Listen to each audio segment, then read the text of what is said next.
Conn Cead, how are ye? Welcome to the Candlelittales podcast and our series on Mythic Places. This episode takes place at the seat of the High Kings, the Hill of Tara. Many of those High Kings were wise and just, and this is not one of those.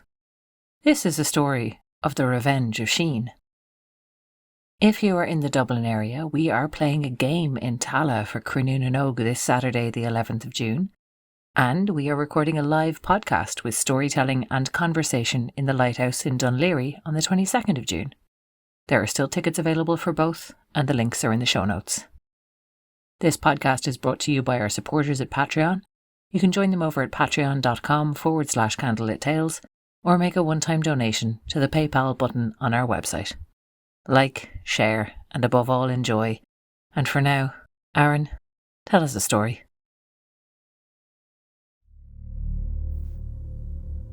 The Revenge of Sín.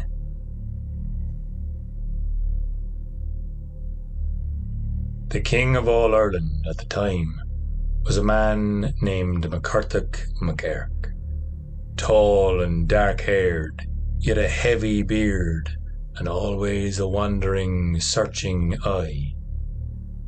He had won the kingship of Ireland through battles hard and red, leaving so many dead in the battlefield, more than the leaves in the trees fallen in autumn on the ground, rotting into the ground, just like the bodies in the battlefield. So many had lost their lives and met their end because of the wars that were waged from Mythic Places' orders, and by his own hand, savage, strong, and fierce. But because of his fierceness, he had brought all of the tribes of Ireland together in a peaceful time. His wife, Dubhsach, gave him many children, and all of the time in Cletty, in Tara, they had music, musicians, poets, bards, and druids come to celebrate the going on of the seasons. And always he was generous with those who came, giving gifts, giving counsel, giving his time endlessly. For now that he had the throne, he was always willing to go further than most to resolve conflict, strife, or wrongdoings. Now it was one Samhain eve that the king went out hunting, although the clerics worried and wondered whether it was a wise thing to do. The clerics with their bells and their books shook their head. The druids scowled, but the king went nonetheless, off rampaging and hunting out in Samhain. When he came back, they were shocked indeed to see that it was not dead deer or fawns that he'd found. In fact, he trailed behind a woman so beautiful they needed to cast their eyes downwards for the lust and longing they had when looking at this woman with slanted amber eyes, bronze hair falling down around her beautiful slim form. She had a cold sort of a beauty about her, and she walked still and steady ahead of the king, who trailed after her like a puppy being led astray. This Lady Sín was her name. She cast her eyes to Mythic and seemed to call him to her side, instead of the other way around. Now it was custom at the time for a king to take a second bride if it was agreed by the other. Dubhsach, his wife, had never agreed on such terms, although it was not long after Sín arrived to Tara that the king told Dubhsach and her children to get themselves gone out of Cletty. Dubhsach went red-eyed to the council of Cairnach, the hermit, with his book looking in through the pages for advice. But no counsel could he give to Dubhsach to offer her any comfort, for her broken heart could not mend while her husband was with the Lady Sín in their home in Cletty. Meanwhile, Mythic was dumbfounded by this beauty of Sín, this woman that seemed to be of another world entirely. and people began to grumble, and talk amongst them began to turn against Sín, this lady that seemed to have a spell over the king. Oftentimes, Dubhsach would walk around the house of Cletty trying to peer in, her children walking behind her. But although McCurtach seemed to be under some form of spell with this woman Sín, he still managed to give endlessly to those who came to Cletty. He would still settle quarrels, still ask for counsel with druids, although the hermits were not allowed in, those of a different faith, the new faith, simply because Sín had asked McCurtach for this. But McCurtach had offered her this and more, requesting anything she desired to be given to her directly. Any rooms, any gowns, any foods, any comforts he could give her, he would only beg to be able to be doing so, to relieve any tension from her shoulders even. He doted upon her, and people wondered and worried after this, indeed. But so infatuated was McCurtach with Sín that Sín seemed to grow in comfort in his surroundings. He asked her one day whether she was in fact a lady of the Sídh, for rumours and murmurs had spread out like wildfire amongst the people and his followers that she was surely a woman of the other world. Sín smiled and looked at him through her slanted eyes and spoke softly, saying that she was indeed a woman of Ireland, a real human like he. Although she smiled and said she had learned so much of the other world, she had brought back knowledge with her, knowledge of magic and enchantment, ways to wake the water and turn the water of the boyne into wine if she so called for it. She could call upon the stones and turn them into sheep, or turn the green growing things into swine or cattle or monsters if the king desired. Well, McCurtach MacEirc looked at her with longing for the knowledge she had, a lust that filled him from the bottom of his boots to the tip of his head. He called and asked her to show him some of this amazing magic that she could display in front of him. And so, with her green gown flowing behind her, Sín called the stones around the dune of Cletty. Suddenly the blue men turned with great heavy oaken shields and stone swords in their hands. She called then to the goats and those animals in the fields, and called them a different name, so that they may grow and transform, keeping their animal heads as they did, but warriors' bodies they had instead, with tall poles and sticks. The two battled against each other, these blue men and army of goats. A fierce fight flew out around all of the host. They were stunned to see the magic of Sín. She laughed, an echoing, terrible cry. The clerics ran away. She scowled after them and told McCurtach that no cleric with their books and their bells were allowed into Cletty any more. McCurtach did as she wished, and had his host of men surrounding him then come in for a feast, as the Lady Sín had requested. She then called upon the green growing things, the ferns, the leaves and the grasses surrounding the house at Cletty, and there all the men could see sweeping in through the door drinks and meats of such finery they could never have seen before. The smell wafting around the house in Cletty made their mouths salivate, for hunger kept at them, and they ate their fill of choice meats, of swine, of beef, of roasted deliciousness, and they filled their goblets of mead and wine, and they fell into a dead fast sleep.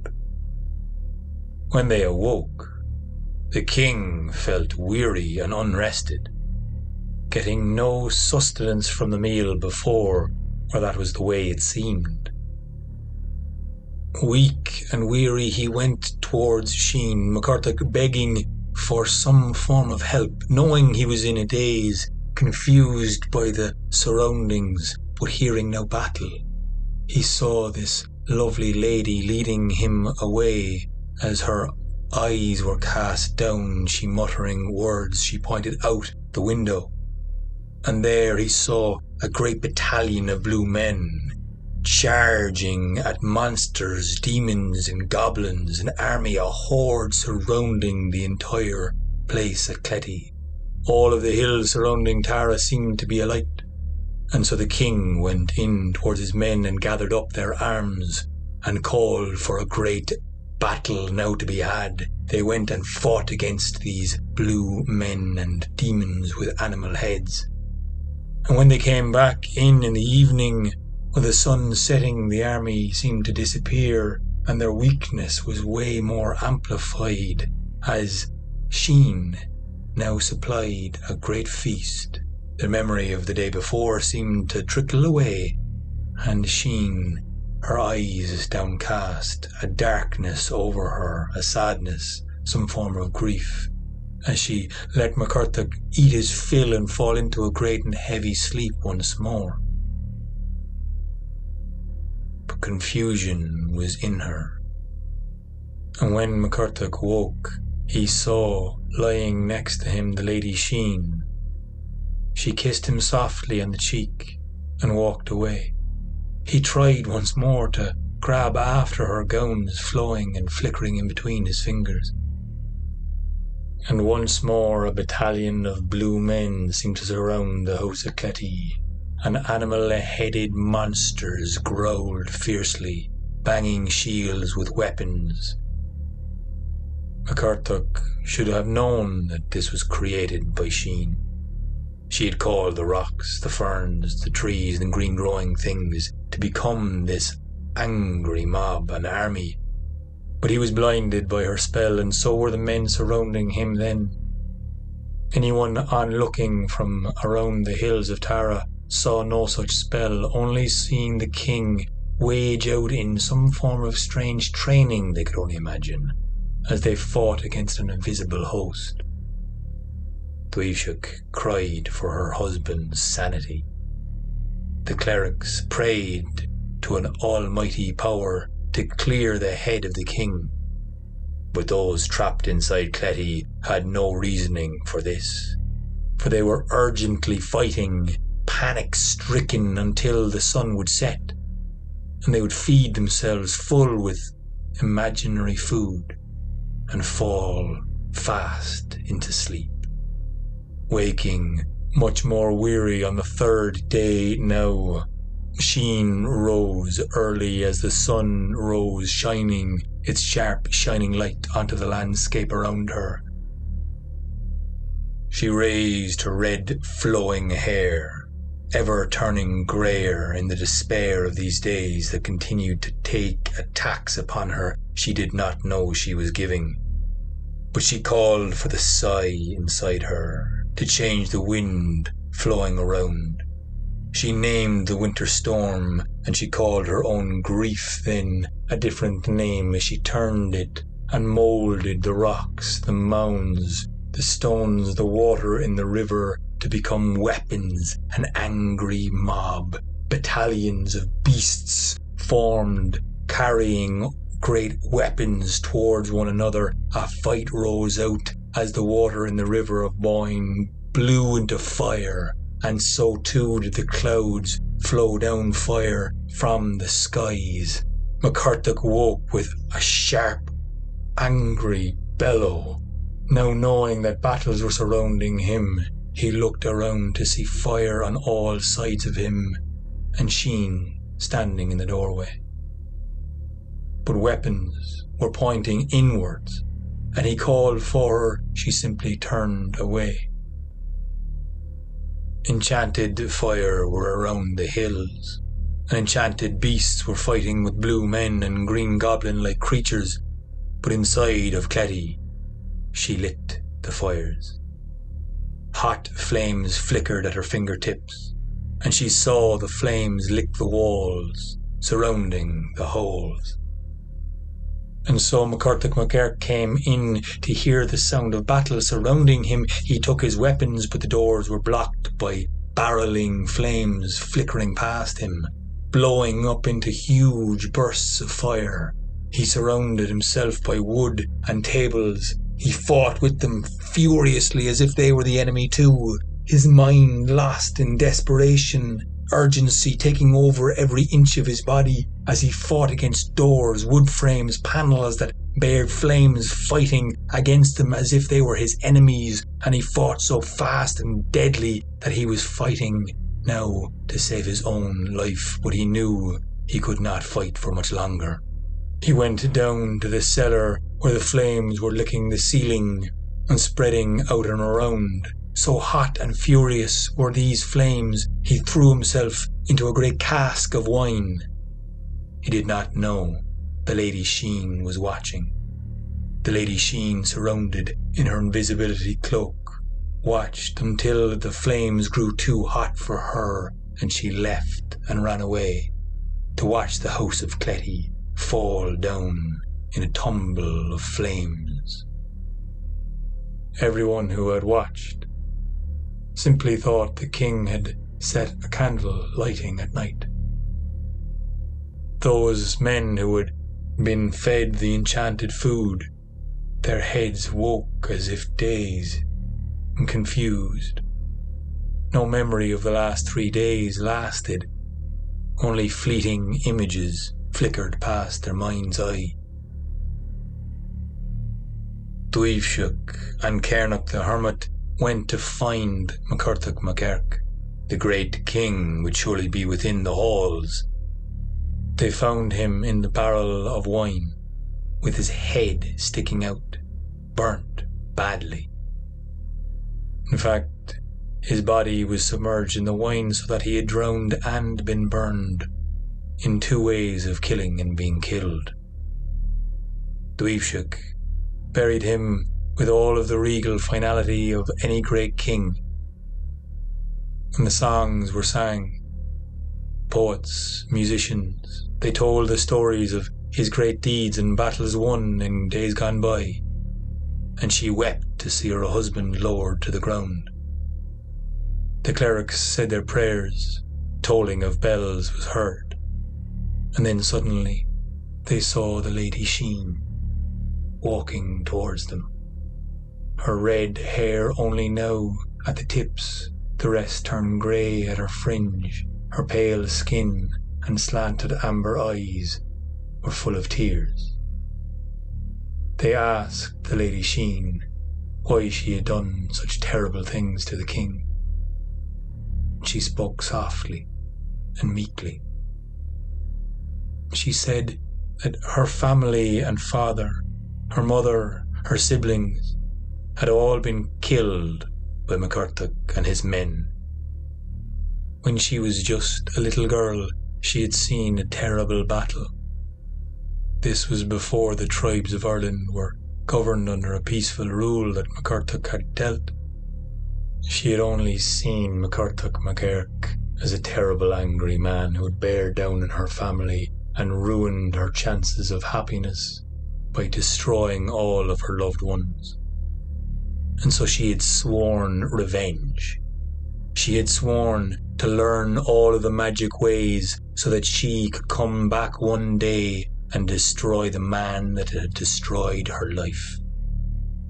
But, she said, looking at Dubhsach with red eyes, the pair of them in it now, heartbroken, apparently, the two of them, she did not expect to fall in love with the big man, the barrel chest and heavy beard, and always searching eyes that had longed and looked for some form of love no matter where they had landed. He had always given, and she had taken his life so badly and so meanly. She had broken her heart in the doing, and so this was the penalty of her revenge, a broken heart. Dweebshug wailed and died of a broken heart there and then. And though some say Sín died the same way, others say she went walking then, all across Ireland, weeping and wailing for the love of the man she had killed, like the banshee on the hills.